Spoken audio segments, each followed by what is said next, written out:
Hello PBX. Hello আমার কথা শোনা যাচ্ছে? হুম। বলছিলাম যে আপনি যেটা বলছিলেন মমতা ব্যানার্জির কথা, তো উনি ইসলামিক হিস্ট্রিতে এমএ করেছেন, হয়তো আপনি জানেন না, তাই না? হয়তো ইসলাম নিয়ে ওনার একটু বেশি ইয়ে। ও হ্যাঁ, ওকে যেমন আমি ইসলামিক ওয়েস্ট বেঙ্গলে ওকে, থাকি, থ্যাংক তাই ইউ। আমি জানি।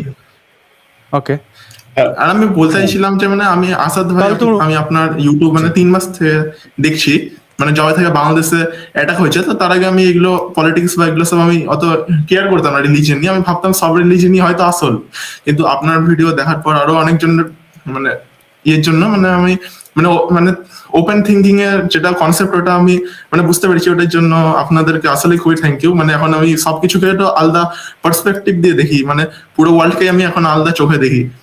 আর আমি একটা কথা অনেক জিজ্ঞেস ধন্যবাদ। করতে চাই যে আপনাদের জি কি, আমি একটা কথা জিজ্ঞেস করতে চাই যে আপনাদের কি মনে হয় যে আর 1-2 হাজার বছর পর সব রিলিজিয়ানই মানে শেষ হয়ে যাবে? কারণ রিলিজিয়ান তো বেশি বছর পুরানো না, 1415 বছর, 1500 বছর পুরানো। তো এগুলো তো খুব একটা পুরানো তা না, কারণ আমাদের হিউম্যান হিস্ট্রি তো অনেক আরো বেশি পুরানো। তো আপনাদের কি মনে জি, হয়? অনেক ধন্যবাদ পিবিএক্স। ওটাই জানতে হ্যাঁ, চাই। আপনাকে ব্যাক স্টেজে রেখে উত্তরটা দিচ্ছি, কারণ আপনার এখান থেকে ইকো আসছিল। আপনি মমতা ব্যানার্জির কথা বলেছেন যে তিনি ইসলামের ইতিহাস নিয়ে পড়েছেন, তাহলে তো আমি মনে করি আমি বিজ্ঞান নিয়ে পড়েছি, বিজ্ঞানই জানলাম না, ইসলাম নিয়ে পড়েছি, তাহলে তো আমার ভালো ইসলাম জানার কথা। যাই হোক, এটা তার ব্যর্থতা হইতে পারে বা যোগ্যতা হইতে পারে। মাসুদ ভাই, পরের যে প্রশ্নটি করেছেন যে 1000 বছর বা এরকম একটা সময় পরে রিলিজিয়ন গুলোর কি হইতে পারে বলে আপনি মনে করেন? রিলিজন গুলো আসলে থাকবে না, তবে নতুন নতুন হয়তো কোনো কাল্ট আসতে পারে আই থিঙ্ক। যেমন ধরেন, আজকে থেকে 3000 বছর আগে, 4000 বছর আগে বা 5000 বছর আগে এমন কিছু ধর্ম ছিল যে ধর্মটা এখন পৃথিবীতে অস্তিত্ব নেই, বা এমন কিছু ধর্ম ছিল যে ধর্মটা হয়তো মিটি মিটি করে টিকে আছে, অনেক পুরনো ধর্ম। এবং পৃথিবীতে এই মুহূর্তে ধর্মের সংখ্যা প্রায় আপনার 4100, যতটুকু আমি জানি 4100 বা 4200 এরকম ধর্ম। এতগুলো ধর্মের মধ্যে আমরা জানি কয়টার নাম? মাত্র কয়েকটা ধর্মের নাম, কয়েকটা ধর্মের নাম আমরা জানি, এবং মাত্র কয়েকটা ধর্মের অনুসারীদেরকে আমরা দেখি। তো হতে পারে 1000 বছর পরে বিজ্ঞান যখন অনেক দূর চলে যাবে, যখন মানুষ হয়তো আপনার বেড়াতে যাবে, হলিডে করতে যাবে মঙ্গল গ্রহে, পৃথিবী থেকে মঙ্গল গ্রহে হয়তো হলিডে করতে যাবে, বা মঙ্গল গ্রহের মানুষেরা হয়তো পৃথিবীতে বেড়াতে আসবে, এরকম যখন হবে, সে সময় আজকের দিনের যতগুলো ধর্মের একটাও টিকবে না, কারণ এত মানধাতার আমলের এত পুরনো জিনিস অত আধুনিক মানুষেরা গ্রহণ করবে না। কিন্তু হতে পারে তখন ধর্ম ঠিক এইভাবে ধর্ম না থাকলেও কাল্ট থাকতে পারে, রাজনীতি থাকতে পারে, এবং ব্যক্তি থাকতে পারে, ব্যক্তির অনুসারী থাকতে পারে, কিন্তু এরকম ধর্মগুলো থাকবে বলে আমার মোটেই মনে হচ্ছে না। অনেক ধন্যবাদ মাসুদ ভাই। আমরা চলে যাচ্ছি, আর একজন যুক্ত হয়েছেন মাসুদ। মাসুদ, মাসুদ, আপনাকে স্বাগত জানাই। আপনার প্রশ্নটা যদি করতেন।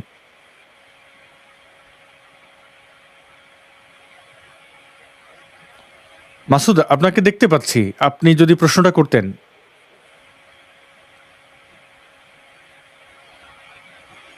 আপনি কথা বলুন ভাই, আপনি চুপ করে আছেন, আপনি কথা বলুন। যুক্ত হয়েছেন কথা বলার জন্য, প্রশ্ন করতে পারেন কিংবা কথা বলতে পারেন।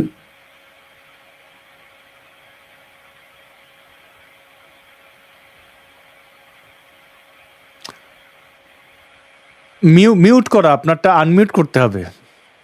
মাসুদ ভাই, আপনাকে অনুরোধ করছি, আপনার এটা মিউট করা, আপনি একটু আনমিউট করেন। আপনার মাইক্রোফোনের সমস্যা। আমি আমি অনুরোধ করবো আপনি একটু টেস্ট করে অন্য কাউকে এই হেডফোনটা থাকা অবস্থা অন্য কাউকে কল করেন। কল করার পরে যদি ওই অপর প্রান্তে শুনতে পারেন, ওইভাবে করেন।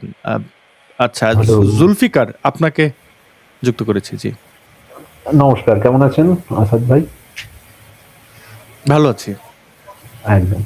আমার একটা প্রশ্ন ছিল, আমি আসলে যেই প্রশ্নটা একটু আগে করা হচ্ছিল যে দেখুন, আপনার মতন আমিও ধর্ম সম্বন্ধে খুব একটি আগ্রহ, ধর্ম সম্বন্ধে খুব একটা ভাবনা বুঝতে পেরেছি যে ধর্মের একটা অনেক প্রবলেম আছে, কিন্তু যেই প্রশ্নটা নিয়ে আমার এখনো কোনো উত্তর পাচ্ছি না, এবং যেটা নিয়ে আমার মনে হচ্ছে যারা আমরা নাস্তিক তাদেরকে চিন্তা করা দরকার, সেটা হচ্ছে পোস্ট রিলিজিয়াস একটা সোসাইটিতে আমরা কি করে অর্গানাইজ করবো। আমরা যতই বলি যে ধর্মের অনেক প্রবলেম আছে, না যেরকম প্রবলেমগুলো নিয়ে আপনারা আলোচনা করছেন, কিন্তু ধর্ম সোসাইটিতে কিন্তু একটা সোসাইটাল এফেক্ট ফেলে। মানে যের জন্য ধরুন অর্গানাইজেশন একটা জাতির ক্ষেত্রে, একটা সমাজের ক্ষেত্রে, সেইটা যে কিভাবে হবে সেটা কিন্তু এখনো আমরা আমরা আমরা কিন্তু বানাতে পারিনি। আমরা যেই জায়গায় ধর্ম আমরা দেখতে পাচ্ছি চলে যাচ্ছে যেই সকল দেশগুলোতে, সেই সকল দেশগুলোতে ইন্ডিভিজুয়ালিজম সেটা কিন্তু অনেক রকম ভাবে আসছে। তার অনেক ভালো গুণ আছে, কিন্তু তাদের একটা অনেক খারাপ গুণও তো আমরা দেখতে পাচ্ছি। যেমন ধরুন সাধারণভাবে মানসিকভাবে আপনি খুবই খুবই খুবই ভালনারেবল হয়ে পড়েন কোনো একটা বিপদের সময়, ধর্ম কিন্তু সেইভাবে অনেক মানুষকে সাহায্য করে, একটা একটা একটা সাপোর্ট সিস্টেমের মতো। সে খারাপ ভাবে করুক ভালোভাবে করুক, আমরা যারা নাস্তিক তাদেরকে যেটা আলোচনা করা দরকার সেটা হচ্ছে একটা পোস্ট রিলিজিয়াস সোসাইটিতে আমরা কিভাবে নিজেদেরকে অর্গানাইজ করব।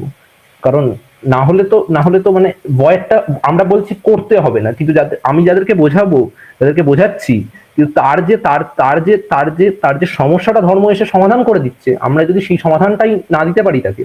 ধরুন আমি একটা জাস্ট শুধু দিচ্ছি, ধরুন আমি জুলফিকার আপনাকে শুধু একটা জিনিস মানে একটা সম্পূরক প্রশ্ন করে রাখি, যে আপনার কেন মনে হচ্ছে যে নাস্তিকরা ধর্মের বিলুপ্তি চায়?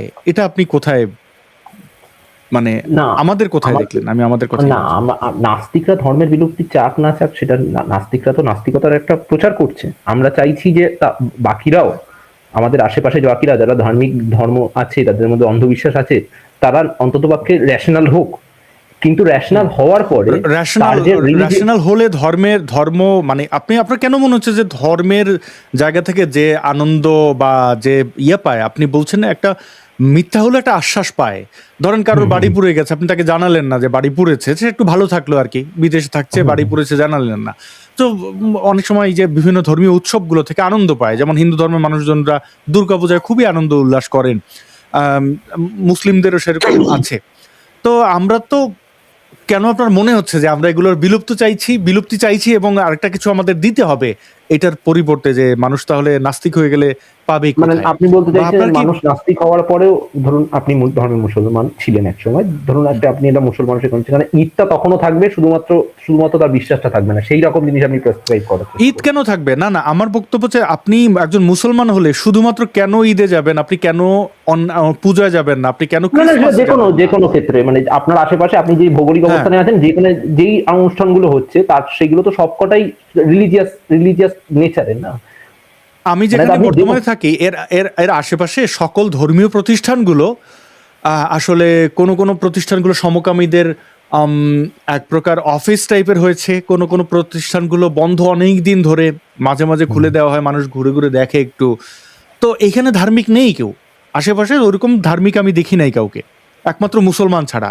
মুসলমানদের দূর থেকে দেখলে বোঝা যায় যে বস্তা পরে হাঁটছে, এখানে বস্তা পরে হাঁটার কোনো দরকার নেই। কিন্তু এই যে তারাও কিন্তু ধর্মীয় উৎসবগুলো যেগুলো হয় বাৎসরিক উৎসবে তারা আয়োজন করছে। এখন এখানে কিন্তু কোনো প্রবলেম নাই। বাংলাদেশে কোনো নাস্তিককে আপনি পাবেন না, বা ভারতীয় আমি মনে হয় না যে যেখানে হানাহানি নেই সেই বিষয় নিয়ে তারা প্রশ্ন তুলেছে, আমার মনে হয় না। নামাজ যদি কেউ পড়তে চায় সেটা নিয়ে আমরা কেউ বাধা দেই নাই, আমাদের বাধা দেওয়ারও কোনো প্রশ্ন নেই। আমরা শুধু বলছি যে যখন আপনি আমার ঘর থেকে মাথা আলাদা করে ফেলতে চান, যখন আপনি আপনার ধর্মীয় চিন্তা ভাবনা থেকে অন্য একটা দেশের প্রতি আঘাত করতে চান, দেশের মধ্যে অবস্থানকারীদের আপনি নির্ধারণ করে দেন কে কি পড়বে কি কি পড়বে না, কে কি পড়বে কি কি পড়বে না, কোন পুস্তক থাকবে না, এইটা প্রবলেম। আমরা ধর্মীয় মৌলবাদ নিয়ে কথা বলছি, আমরা ধর্মীয় উগ্রতা, হানাহানি, ধর্মান্ধ, ধর্মজীবী, ধর্ম ব্যবসায়ী এদেরকে নিয়ে কথা বলছি। কিন্তু ধর্ম যদি কেউ প্র্যাকটিস করে আমার তো সেখানে কোনো অসুবিধা নেই, বরং আমি তাকে সেটাতে বাধা দিতেও যাব না। তাহলে আপনি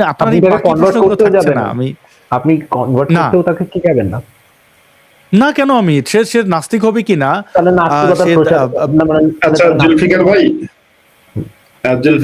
প্রচার করছি না তো, এটা তো প্রচারের জিনিস না। নাস্তিকতার তো প্রচার কেন থাকবে? দেখুন, নাস্তিকতার কি স্বর্গ নরক আছে নাকি? নাস্তিক কাউকে বানালে কি এটার জন্য কোনো বেনিফিট আছে নাকি? সকল ধর্ম, ইসকন কি মনে করছে যে আরেকজনকে হিন্দু বানানোটা সে সঠিক পথে? মুসলিমরা কি মনে করছে কনভার্ট করাটা? নাস্তিকতার মানে এটা তো, নাস্তিকতা তো কোনো ইজম না আপনি যে তাকে দিয়ে দিলেন তারপরে আপনার সংখ্যা বাড়ালেন। প্রচারের কথা বলছি। হ্যাঁ, এখন আমি নাস্তিক, ধরেন আমি ফুটবলার, এখন আমি তো ফুটবলার, আমি আরেকজনকে বলবো না তুমি ফুটবলার হও, কারণ এটা তো বলার বিষয় না, এটা অর্জন করার বিষয়। তো সে অর্জন করবে কিনা এটা তার বিষয়। আমি গান গাই তার মানে অন্য একজন শিল্পী হবেন, এই চিন্তা আমি কেন করব? এটা ফান্ডামেন্টাল ধার্মিকরা এই চিন্তাটা করে, আমার মতো তাকে হতে হবে। নাস্তিকরা তো নাস্তিকতার প্রচার করেন, মানে ধরুন ভারতবর্ষে জাভেদ আখতার বা বা আপনি অনেক পপুলার নাস্তিকদের, যেটা তারা সেমিনার করছে, তারা এটা কেন করছে? তারা প্রচার করতে চাইছে ন্যাশনালিটিটাকে, ধর্মকে গিয়ে বড় করে চ্যালেঞ্জ করছে। মানে আমি বলছি না কোনো ব্যক্তিগত, মানে ব্যক্তি ধর্মকে, মানে ধর্মের কনসেপ্টটাকে চ্যালেঞ্জ করছে। আমার প্রশ্ন হ্যাঁ, তো সেটা নাস্তিকতার প্রচার নয়, বরং ধর্মের অসারতার। হ্যাঁ, আমি যে জায়গাটা থেকে দেখছি, যে জায়গাটা আপনি বাকি যারা শুনছেন, যাদের মধ্যে রেশনাল আছে, তারা এটা নিয়ে চিন্তা করতে পারেন। অ্যালেন বাদিউ বলে একজন ফিলোসফার আছেন, তিনি এথিজম .20 বলে একটি বক্তৃতা দেন টেডেক্সে পেয়ে যাবেন, ঠিক আছে? এখানে উনি এই প্রশ্নটাই তোলার চেষ্টা করেন। আমিও আমার ব্যক্তি, মানে যারা আমাদের মতন ধর্ম নিয়ে খুব একটা ভাবি না, তাদের মধ্যে এই প্রশ্নটাই তোলার অনেকদিন ধরে চেষ্টা করছি, যে আমরা নাস্তিকরা, আমরা যারা ধর্মকে ওইভাবে মানছি না, তাদের তাদের তাদের কি কোনো জিনিস ধর্ম থেকে তোলা উচিত, আর তুললে সেটা কোন জিনিসটা? That's all. Thank you for giving chance to talk. Okay Zulfikar ভাই। মাসুদ ভাই, আপনি অ্যাড করতে চেয়েছিলেন, আমি যদি একটু সংক্ষেপে আপনাকে বলি। দেখুন, নাস্তিকতার প্রচার কি হয়, ধর্মের অসারতা নিয়ে যদি কথা হয়, সমালোচনা হয়, যেগুলো আমাদের জন্য ক্ষতিকর, সেই বিষয়গুলো তুলে ধরা হয়। এবং এটাও যদি হয় যে আপনি ধর্মহীন হলে আপনার কি কি সুবিধা আছে, এটা ওইভাবে আপনি যখন বলেন যে প্রচার, তখন এটা শোনা যায় ধর্মের মতো, মানে ধর্মের দাওয়াত দেওয়া, যেমন ইসলামের দাওয়াত, ইসকনরা তারা যেভাবে তাদের ধর্মের ব্যাপারে আহ্বান করা হয়, খ্রিস্টানরা যেভাবে কনভার্ট করার চেষ্টা করে, ওইভাবে নাস্তিকতার ওইভাবে আমি মনে করি না কোনো প্রচার আছে। যেটা হচ্ছে পাল্টা, মানে প্রতিঘাত, যে আচ্ছা এটা এইভাবে আপনি উন্মাদনা দেখাচ্ছেন ধর্মের দিক থেকে, কেন আপনাকে ধর্মটা শেখাচ্ছে, ধর্মহীন হলে এটা এই বিষয়টা থাকতে পারে। মাসুদ ভাই, আপনি যুক্ত করতে চেয়েছিলেন। হ্যাঁ জুলফিকার ভাই, নাস্তিকতার প্রচার যদি বলেন, আমরা এই রেশনালিটির প্রচার করতে চাই। মানুষ তার নিজস্ব বুদ্ধি বিবেক প্রয়োগ করুক, এটা চাই। আর নাস্তিক মানে একজন ব্যক্তি যখন নাস্তিক হয়ে যাবে, বা অর্থাৎ সে যখন ধর্ম ত্যাগ করবে, তখন বিষয়টা কি, ধরুন আজকে যদি আমি একটা গোলাপ ফুলের রং হচ্ছে লাল, মানে ধরুন একটা লাল গোলাপ, তো লাল গোলাপের উপরে আমি একটা কি করলাম, একটা সাদা কাগজ দিয়ে লাল গোলাপের পাপড়িটাকে ঢেকে দিলাম। ধরুন আমার কাছে একটা পাপড়ি আছে, আমি সেটাকে ঢেকে দিলাম। আপনি যখন সেই সাদা কাগজটা তুলে ফেলবেন, তখন অটোমেটিকলি কিন্তু সেই লাল গোলাপের পাপড়িটা, লাল কালারটা আমি দেখতে পাবো। তা আমাদের মস্তিষ্কে ধর্ম দিয়ে আমাদের মস্তিষ্ককে আচ্ছন্ন করে ফেলা হয়। যেমন ভাবে মানুষ যখন খুব বেশি অতিরিক্ত পরিমাণে মদ্যপান করে, তখন যেমন সে আচ্ছন্ন হয়ে যায়, সে হিতাহিত জ্ঞান থাকে না, এরকম ধর্ম নামক যে আফিম, সেটা যখন আমাদের মস্তিষ্কে ঢোকে, তখন সেটা আচ্ছন্ন হয়ে যায়, তখন সে ভালো মন্দ হিতাহিত জ্ঞান থাকে না। যখনই ধর্ম নামক আফিমটা ব্যক্তির চিন্তা চেতনা থেকে সরিয়ে দেওয়া হবে, তখন আপনি যা দেখেন, আমি যা দেখি, সেও তাই দেখবে, সবাই একই জিনিস দেখবে। তখন সবাই দেখবে সূর্যটা আপনার তখন যত নাস্তিক বা যত রেশনাল মানুষ আছে, তারা সবাই দেখবে সূর্যটা কি হয়, আমরা সকালবেলা সূর্যটা উদিত হতে দেখি, তখন সে দেখবে উদিত হয়, এবং সে জানে যে সূর্যটা আসলে পৃথিবীর চারিপাশে ঘুরছে, ঘুরে ঘুরে আমরা সূর্যটা আমরা দেখতে পাই। এক এক সময় এক এক দেশে রাত হয়, এক এক দেশে দিন হয়। কিন্তু যখন কোনো ব্যক্তি ওই ধর্মে, ইসলামে বিশ্বাস করবে, তখন সে বিশ্বাস করবে সূর্যটা হচ্ছে আপনার উদিত হয় আল্লাহর কাছ থেকে অনুমতি নিয়ে সে আসে, এবং সূর্যটা হচ্ছে তাগরুবু ফি আইনিন হামিয়াতিন, সূর্যটা হচ্ছে পঙ্কিল, মানে কাদাযুক্ত জলাশয়ের মধ্যে ডুবে যায়। আমরা জানি সূর্য কোনো কাদাযুক্ত জলাশয়ে ডুবে না। যখনই একজন ব্যক্তি ওই বিশ্বাসটা হারাবে বা ওই বিশ্বাসটা থেকে দূরে চলে যাবে, তখন আপনি যা বুঝবেন সেও তাই বুঝবে। তখন কিভাবে সমাজ তৈরি করব, সেটা আপনার মানুষেরা বসে সিদ্ধান্ত নিতে পারবে, এবং গুড ডিসিশনটাই মানুষ নেবে। যেমন ধরেন ইসলামের যে মুসলমান হতে গেলে যে কালেমাটা পড়তে হয়, সেটা হচ্ছে লা ইলাহা ইল্লাল্লাহু মুহাম্মাদুর রাসূলুল্লাহ পড়তে হয়।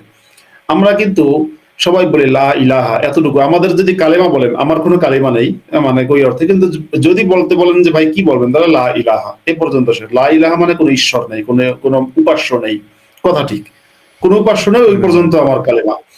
যখনই উপাস্য মুক্ত আমি হয়ে যাব, তখন আপনি কিংবা পৃথিবীর অন্য যত মানুষ আছে, তারা যেটাকে সত্য মনে করে, ওই প্রত্যেকটা ব্যক্তি সেটাকে সত্য মনে করে। মানে চিরন্তন সত্য বলতে একটা কথা আছে।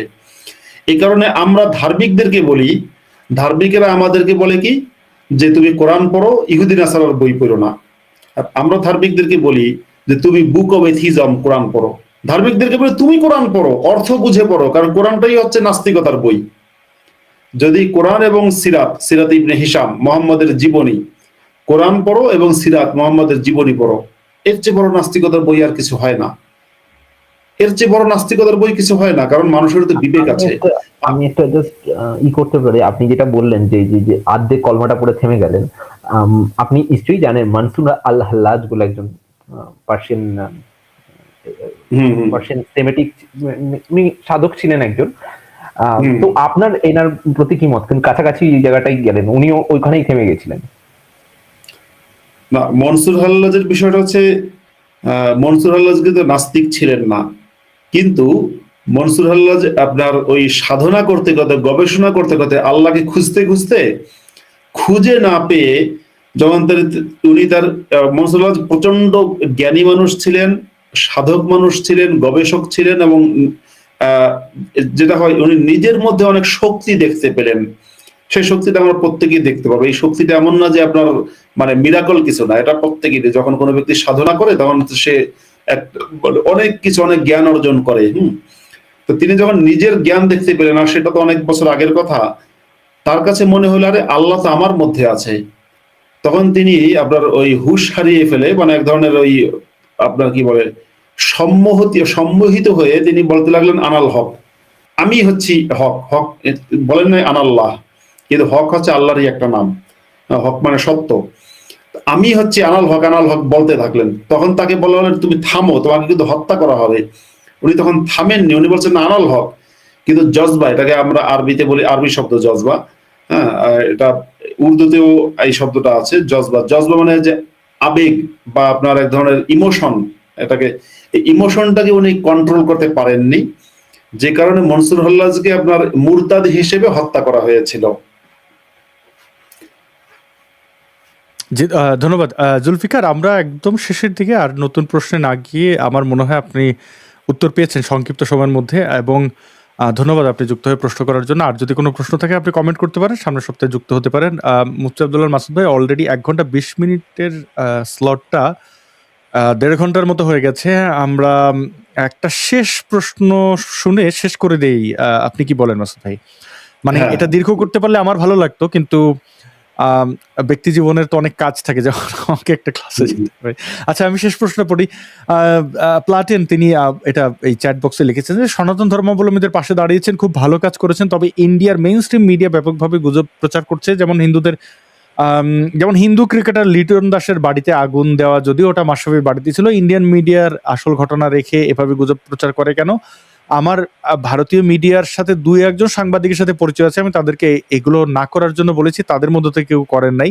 কিন্তু ভারত একটা বিশাল দেশ, প্রত্যেকটা প্রদেশে, মানে কলকাতার অনেকগুলো মিডিয়া আছে, আবার এরকম প্রত্যেকটা প্রদেশে অনেকগুলো সংবাদ মাধ্যম আছে, এবং তারা অনেক, মানে এটা তো আপনি নিয়ন্ত্রণ করতে পারবেন না, এবং আমি আমার জায়গা থেকে আমিও নিয়ন্ত্রণ করতে পারবো না। এটা, এই দায়িত্বটাতে রাষ্ট্রের, বাংলাদেশের মিডিয়া আছে, তারা যদি হিন্দু ধর্মাবলম্বীদের উপরে হওয়া অত্যাচারগুলো সঠিকভাবে তুলে ধরতো, তাহলে গুজব বা অন্য কেউ অন্য কোনো সুযোগ পেত না। তারা তো বাতাবি লেবু হয়ে যায় হিন্দু ধর্মাবলম্বীদের উপরে নির্যাতনে পড়ে। যেমন চট্টগ্রামে হাজারীগলির আক্রমণ, হামলা, তাদের উপরে যে ধরনের নির্যাতন, আপনি কোনো মিডিয়া পেয়েছেন এই খবরগুলো?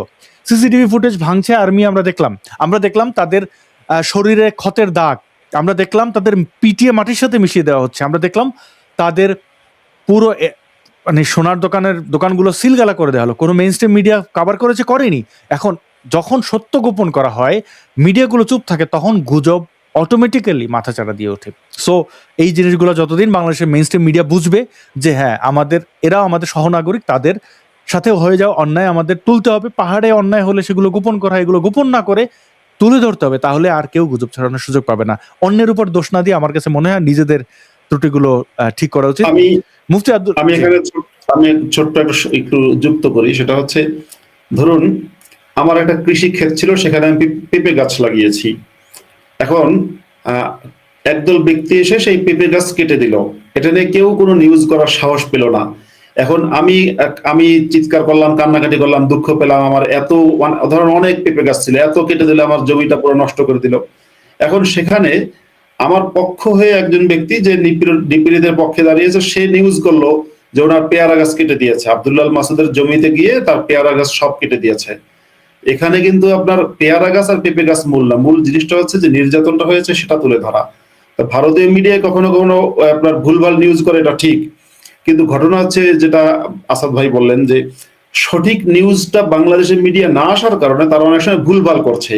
অর্থাৎ হামলা হয়েছে হিন্দুর বাড়িতে ঠিকই, এবং হামলা হয়ে হয়তো তার গরু চুরি করেছে, হয়তো লিখছে ছাগল চুরি করেছে, এরা হয়তো নিউজ করেছে ছাগল চুরি করেছে, কিন্তু হিন্দুদের উপর নির্যাতন যে হচ্ছে একেবারে 1971 সালের থেকে হয়েছে, তার আগে হয়েছে, সব সময় হয়েছে। ইসলাম যেদিন থেকে ঢুকেছে সেদিন থেকে নির্যাতন চলছে। ইসলাম শুধু হিন্দু না, ইসলাম যে দেশে ঢুকেছে সেই দেশেরই অন্যান্য সম্প্রদায়ের মানুষের উপরে এথনিক ক্লিনজিং করেছে। সৌদি আরবে ইহুদিরা ছিল, আজকে সৌদি আরবের একজন নাগরিক ইহুদি কোথায়? আমার মনে আছে জাতিসংঘে একবার, অনেক বছর আগে জাতিসংঘে একবার ইসরায়েলের তৎকালীন প্রাইম মিনিস্টার আলজেরিয়া যখন ইসরায়েলকে লক্ষ্য করে একটা বক্তব্য দিল যে তোমরা প্যালেস্টাইনে মুসলমানদেরকে মারছো, তখন ইসরায়েলের প্রাইম মিনিস্টার বলেছিল যে ওয়ের ইউর জিউস।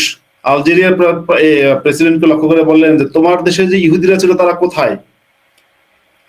আমি যখন জিজ্ঞাসা করি যে মদিনায় বসবাসকারী ইহুদিরা কোথায়, আলজেরিয়ায় বসবাসকারী ইহুদিরা কোথায়, ইরাকে বসবাসকারী ইহুদিরা কোথায়, বাংলাদেশে বসবাসকারী ইহুদিরা কোথায়, পাকিস্তানে থাকা ইহুদিরা কোথায়, হ্যাঁ, তারপরে মালয়েশিয়া থাকা ইহুদিরা কোথায়, কোথায় গেল? মুসলিমরা যেখানে যায় সেখানে অন্যদেরকে এথনিক ক্লিনজিং চলে, সেটা দুই রকম চলতে পারে। একটা হচ্ছে পুরোপুরি আপনার ধরে ধরে জবাই করে হত্যা করে দেশান্তর করা, যেটা করেছিল মোহাম্মদ। আর আরেকটা হচ্ছে এখন যেটা চলছে মডারেট মুসলিমরা করছে, সেটা হচ্ছে পুরোপুরি ধরে ধরে দেশান্তর না করে একটু একটু করে টিপে টিপে মারা। মানে একটু প্রথম দিন একটু টিপ দাও ব্যথা পাবে, পরের দিন আর একটু টিপ দাও ব্যথা পাবে, এরকম করতে করতে টিপে টিপে মারা। মানে একটু একটু করে হিন্দু থেকে তাড়াচ্ছে, বাংলাদেশ থেকে পাকিস্তান থেকে, এবং তাদের উপর অত্যাচার করছে, একটু একটু চলছে। অনেক ধন্যবাদ মাসুদ ভাই। আমরা দেখতে পাচ্ছি এখানে মোমেন মুসলমানরা তাদের কোরআনের আয়াত এখানে বমি করছেন। মানে যেহেতু আমি কমেন্টটি সামনে রেখেছিলাম যে যাদের কমেন্ট পড়া হয়নি তাদের কমেন্টগুলো যেন সামনে আসে, তো সেখানে দেখেন এত এত মানুষের কমেন্টের মধ্যে এই মরুর ডাকাতের অনুসারীদের আপনারা খুব সহজে চিনে যাবেন। যাই হোক, আমি এই শব্দগুলো বলতে হয় তাদের এই ভাষার জবাবে। আপনারা কমেন্ট দেখতে পাচ্ছেন স্ক্রিনে, তাদের একটাই কথা, মানে কোনো রেশনাল, মানে একটা দুটো লাইন যে লিখতে হয় যে ভাই অনেক বিষয়ে তো প্রশ্ন তোলা যায়, তারা এই প্রশ্ন করার যোগ্যতার পর্যন্ত রাখে না। তো এদের মানুষ বানানোর জন্যই আমাদের চেষ্টা, তারা আমাদের শত্রু ভাবলো তাদেরকে আমরা বন্ধু ভাবি। দর্শক বন্ধুদেরকে ধন্যবাদ, আপনারা লাইভের শেষ পর্যন্ত যারা ছিলেন এবং পরবর্তীতে যারা দেখবেন ভিডিওটি লাইভটি শেয়ার করতে পারেন, এবং আপনারা প্রশ্ন দিয়ে রাখবেন। এই কমেন্ট বক্সগুলো আমরা ভালো করে পড়ি, আমি এবং মাসুদ ভাই দুজনেই পড়ি। আপনাদের প্রশ্নগুলো থেকে বাছাইকৃত প্রশ্নগুলো আগামী সপ্তাহে একই সময় একই দিনে আমরা উপস্থাপন করার চেষ্টা করব। গত সপ্তাহের অনেকগুলো প্রশ্ন আমরা পেয়েছিলাম, কিন্তু সেগুলো ওইভাবে করা হয়নি। এখন থেকে, আজকে থেকে এই প্রশ্নগুলো নোট ডাউন করে রাখা হবে। যেমন একটা প্রশ্ন পড়েছিলাম ইনবক্সের। তো ভালো থাকবেন, আজকে বিদায় জানাচ্ছি। মুফতি আব্দুল্লাহ মাসুদ ভাই, আপনিও ভালো থাকবেন, এবং দর্শক বন্ধুরা আপনারা ভালো থাকবেন। শুভরাত্রি।